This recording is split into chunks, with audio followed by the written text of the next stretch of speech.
खरं तर शालेय पोषण आहार अंगणवाडी प्राथमिक शाळांमध्ये चालू करण्याचा उद्देश सरकारचा हा होता की त्या मुलाला किंवा त्या मुलाच्या मातेला शाळेबद्दल आकर्षण वाटेल आणि त्या ठिकाणी मुलांना गोडी वाटेल, त्यांचं त्या ठिकाणी चांगल्या पद्धतीने पोषण आहाराच्या माध्यमातून मुलांचं संगोपन होईल अशा पद्धतीने योजना चालू झाली।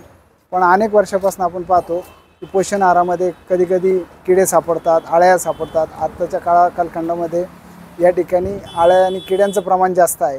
70% तालुक्यामध्ये या परिस्थितीचा जर पोषण आहार पोचत असेल तर तो विचार करण्यासारखा आहे। मागच्या वेळेस देखील मी जिल्हा परिषद सदस्य असताना त्याच्यामध्ये खडी, दगड आणि धुळीचं प्रमाण जास्त होतं आणि याच्यावरती वारंवार आम्ही जिल्हा परिषदला आवाज उठवला।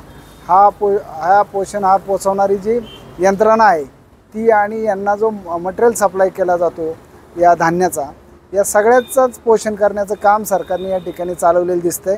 यांना खऱ्या अर्थाने पोषण करून सबल करायचं आहे आर्थिकदृष्ट्या, हा मानस सरकारचा दिसतोय। मी या ठिकाणी याचा सखोल चौकशीची मागणी आपल्या माध्यमातून या ठिकाणी करत आहे।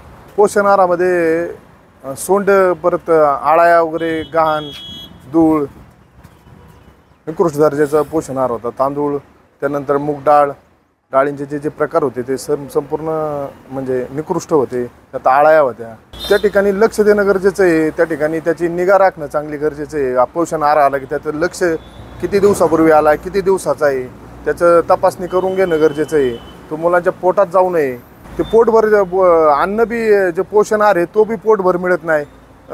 मुलांना अपेक्षा असते 10 किलोचा पोषण आहार शिजवण्याची, त्या ठिकाणी 5 किलोचा शिजवला जातोय, तोही पुरेसा म्हणजे मुलांना दिला जात नाही। गावकरी म्हणून निकृष्ट दर्जाचं अन्न वगैरे आणि जे याच्या संबंधित जे अधिकारी आहे, कर्मचारी आहे, यांच्यावर त्वरित कारवाई करण्यात यावी।